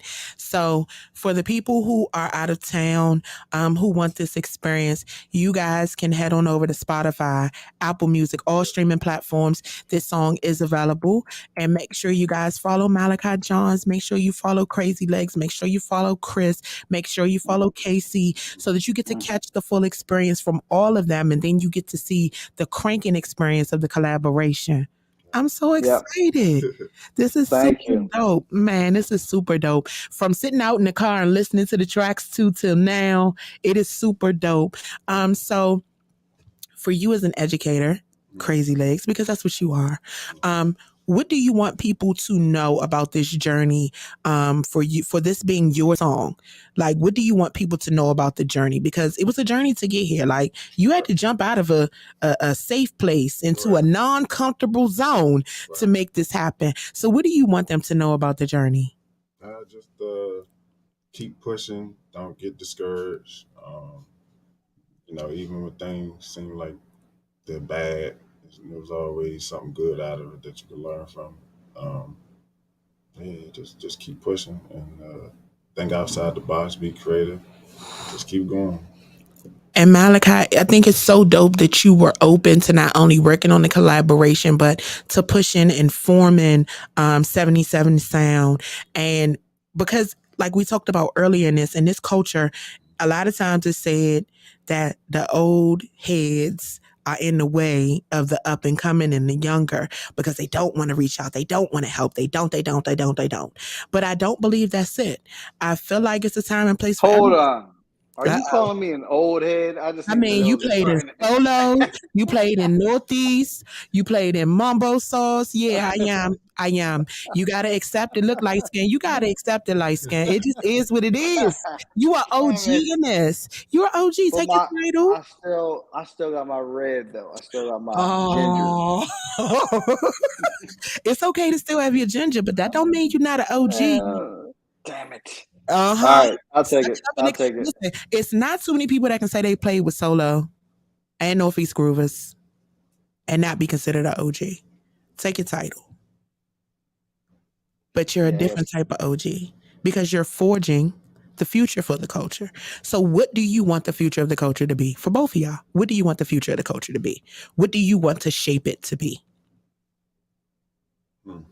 For the future of the culture, my goal would be to help shape it in a way where go-go doesn't just expand, but it expands in a way where we have the pioneers and everyone who's actually doing the work can monetize it ourselves. It can't get stolen and taken away from us.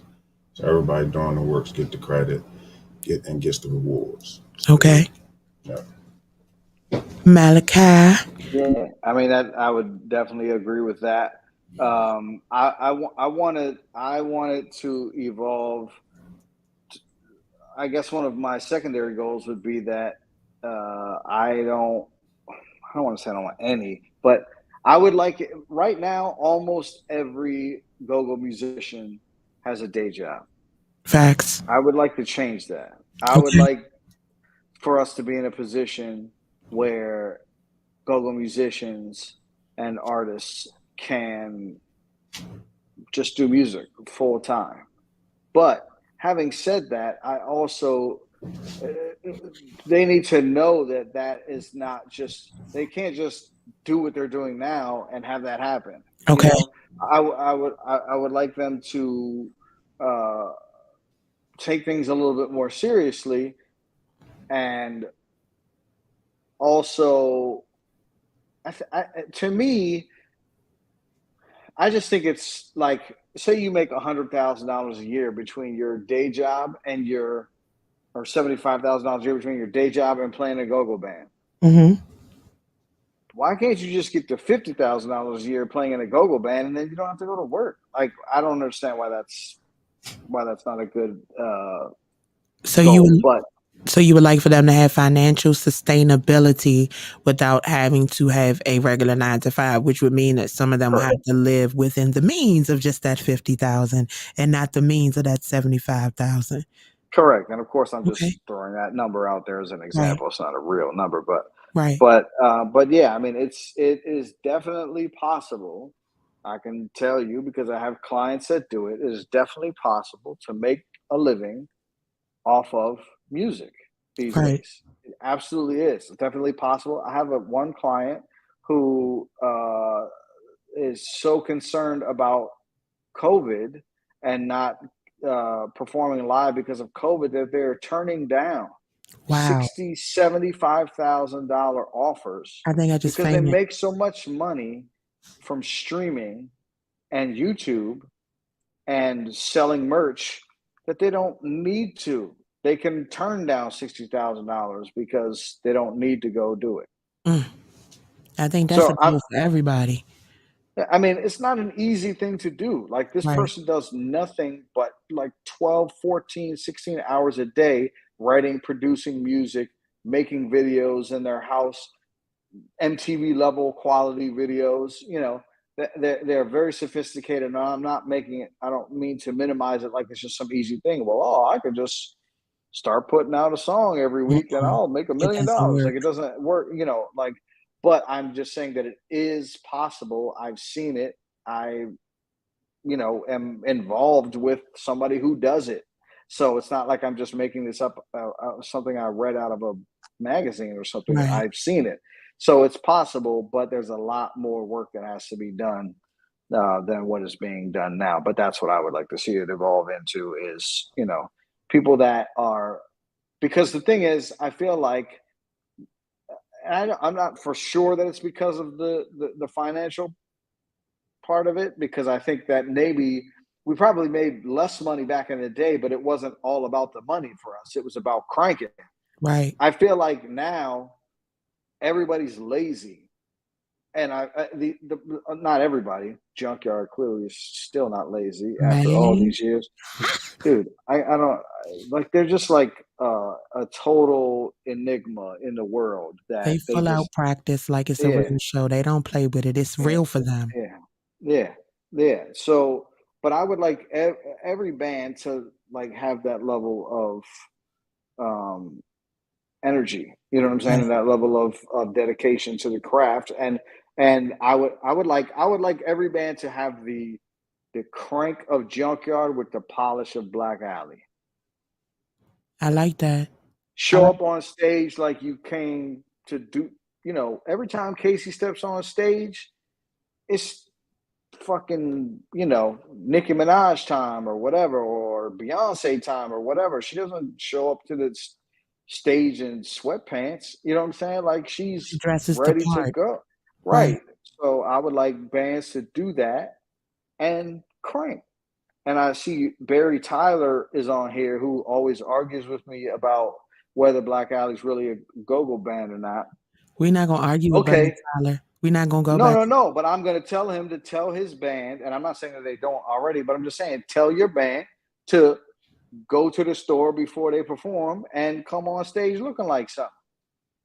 And then crank. Ouch. I mean, I'm not saying they don't. I've never even seen this band, but I'm just saying. My thing is presentation is very important. Professionalism is huge.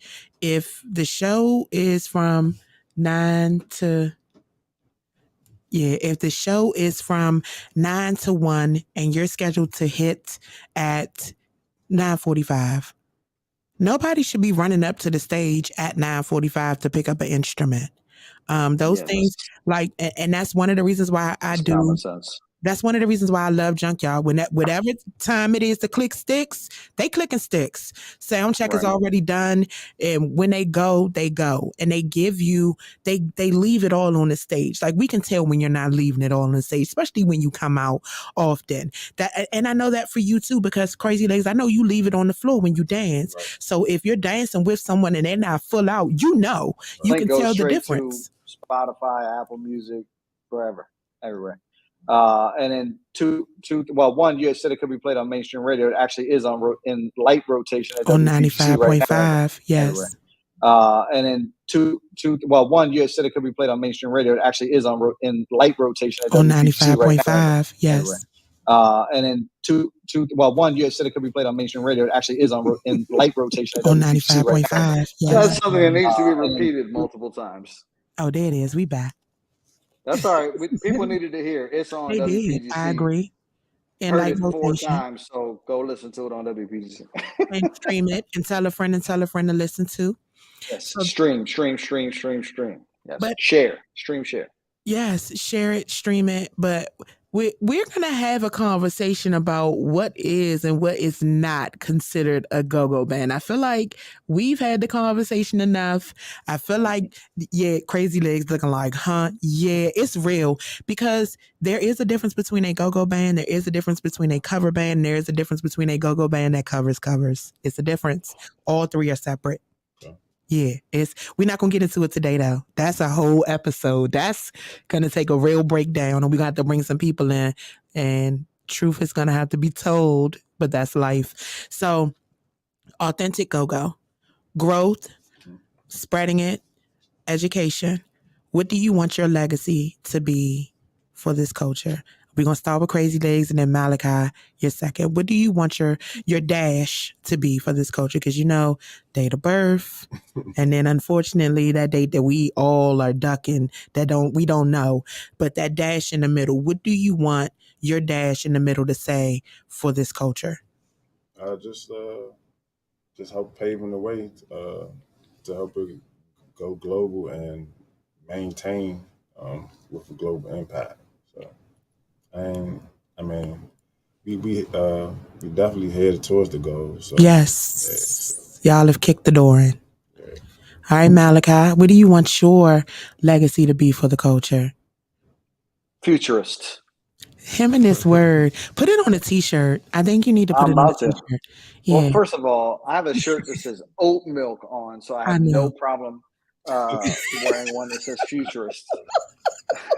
Come on, light skin. It Tell them. was too perfect. I drink oat milk all the, I don't drink it, but I put it in my, coffee and Yes. oatmeal and shit like that. So I was like, Yeah. all right, I gotta get it. So, but yeah, futurist. I mean, that's what I feel like I represent. That's why almost every Instagram post you see on GoGo Tick says your number one source for the future of GoGo. Like there are a lot of people that are successfully working on preserving the past of what the culture has been, and Correct. the future of what what the present is now. But I want to push it into the future, and I want it to be bigger than it has ever been ever. And I'm watching. I don't know if is anybody watching this Afrobeats documentary on Netflix? I have not had the time to sit down and look at documentaries, but Mental Health Monday or next Monday is my look. I have to schedule stuff. Mental Health Monday is my day. Yeah. No, today's Tuesday. I know. Today is Tuesday. So next Monday is my off day. I'm going to sit down and watch the documentary. What did you learn from the documentary, or what have you seen from it so far? Well, I wouldn't say I really learred anything. I just say that I would just say that it sort of cemented what my suspicion already was, is that it's almost a sort of similar story, the Go-Go, which is you have Fela Kuti, who is Chuck Brown, basically. You know what I'm saying? Like he's So it's like a parallel Afrobeat. story. Okay. Almost, yeah, almost. And you notice that as there are a few people that it seems like seem to be the drivers of pushing the music and the culture forward. Right. And you kind of notice that things really start to take off as the presentation starts to like be at a really high level. Like earlier on, and like if you look at the videos that they have in 2000, look like they're from 1995, which or like 1990 or something. They look really bad and cheesy, right? Which I hate to say it, but it's kind of like Go-Go. Facts.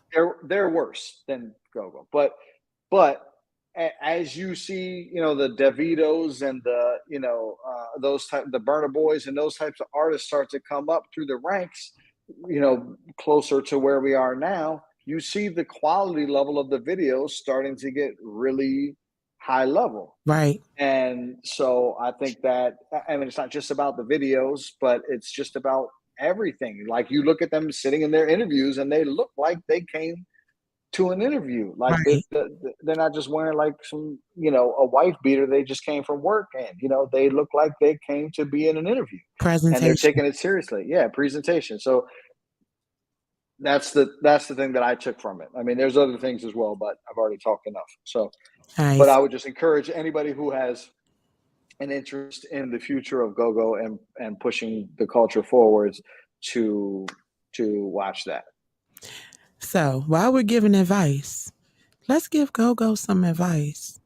We're going to start with you, CrazyLegz. That smile on your face like, yes, I've been waiting on this. Let me tell them what they need to do to get it together. Come on. All right, Johnny, I see. Just collaborate. Collaborate. It's not a competition. Right. All right, Malachi, give Go-Go some advice. I would say the same thing. I mean, it is a competition, but it also can be, you can be collaborative in the course of that competition. You know what I'm saying? Like the competition should be, the good kind of competition is the posse versus the symphony, which is we're all on the same team, but we're going to compete with each other because steel sharpens steel.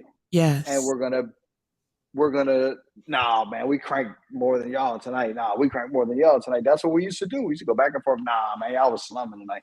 You know, and that made us come back the next time and be like, oh, no, we're gonna mess y'all up tonight. You know, so yeah. So, but collaboration, 100%. What Legz said, because it's. I mean, using another example. I mean, even some of the Afrobeats artists, like they started collaborating with each other, and that sort of. You know, you can borrow each other's audiences. So it's called cross. Yeah, exactly. Mm-hmm. And so, yeah, I mean, I think that we're, you know, just tamp down the ego, work with each other. Not everybody's out to get you. Yeah, sometimes you're going to get burned. I can't even tell you how many times I've gotten burned, but I'm still here. I'm still pushing. I'm still doing it because, and I'm still, and for every time I got burned, I met a CrazyLegz. You know what I'm saying? Who believes in you, is willing to push you and work with you. Right, exactly. And just know that people are paying attention, because I'm going to tell you, this is on the topic, but sort of off the topic. I really have had a love-hate relationship with Go-Go for a long time, because I feel like I've been poured my heart and soul into it for many, many years.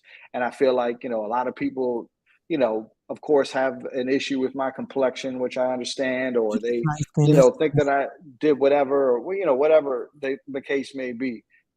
But I've been bitter about it for a long time. But I'm going to tell you, when they put that benefit together for me, like that just made up for all of it. And what I'm saying that to say that do right by people, even if they're not doing right by you, because people are paying attention. You know, and I think that's what made that happen. You know what I mean? Because I can't believe that. Like, those are my heroes. Junkyard, Backyard. Yes. What? Chuck Brown, man? Are you serious? Y'all playing for me? Yes. You know. So, and I mean, I don't do everything right, but I try to. And that's another piece of advice I would give is, you're not going to make every right decision all the time, but just try to. And just don't intentionally hurt other people. Like, just do your best to do good shit in the world, and it will come back to you. Facts. Well, you know, something bad always happens right before a breakthrough, because the devil comes to steal, kill, and destroy before you get your next blessing. So you have to understand that you're going to have those lows, but those lows make you appreciate that valley, because when God puts you on that peak and you're looking at it, you get to fully understand what it is that you're looking over. And I feel like that's part of the problem in this culture. Everybody is trying to race to get to the next biggest stage, or to book this big venue, or to work with this promoter or work with that promoter. And you're willing to hop on a stage with somebody, but are you really willing to put that BMI and that ass cap up and get in that studio and risk it all? And I feel like they get so comfortable and complacent with performing that the risking it all is like, nah, I ain't doing that. But that's why we're stuck. I feel like that's why we're stuck.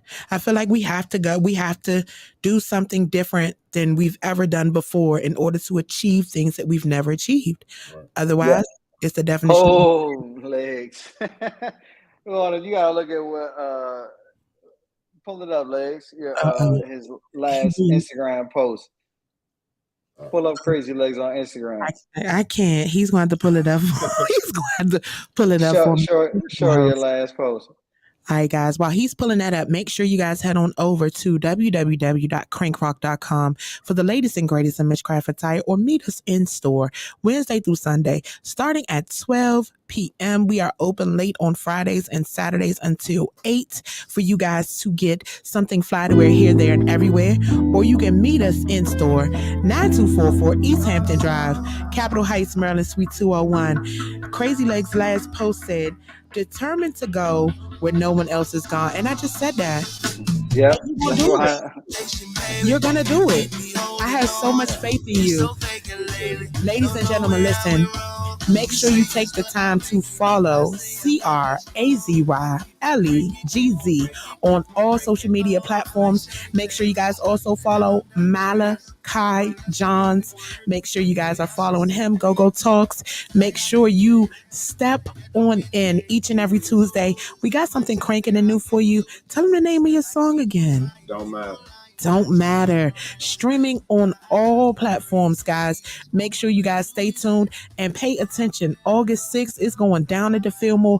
Get your tickets, dog. You and coming in looking like something because it's going to be a good time. It's going to be a great vibe. Thank you for stepping in and sharing your love, your light, and your transparency. I'm definitely going to have you back in here because you got other stuff going on that we talked about. I'm not going to get into it. But Malachi, thank you. Thank you so much. Really appreciate y'all for having us. For allowing us to be a part of this journey, for allowing us to be a part of this crank, and for dropping the jewels that y'all dropped because people needed to hear it. And that's just facts. Yeah. We look forward to hearing more. Y'all go stream it, share it, tell a friend to tell a friend to tell a friend to tell another motherfucking friend. Don't matter. It's streaming right now on all music platforms. Make sure you grab it and stay tuned for what's coming next from them. I'm excited. Shout out to Montu. Shout out to each and every one of you that stepped on in, that made sure you told a friend to step in. Shout out to Malachi and Wifey, because I know they're over there, and thank you for stepping on in, Malachi. We know you have your health concerns going on. We will continue to pray for you. We'll continue to uplift you in strength. Thank you for your creativity and for all the things you provide for the culture. I look forward to seeing y'all next week. Thank y'all for stepping on into No Great Area. It is your girl, Kapri Monique, the voice of the people. We're going to crank y'all out with Don't Matter real quick, but we look forward to seeing y'all soon. Peace. Thanks. Bye, Malachi. See you. Thank you so much. I appreciate y'all. You are welcome anytime, man. Definitely anytime.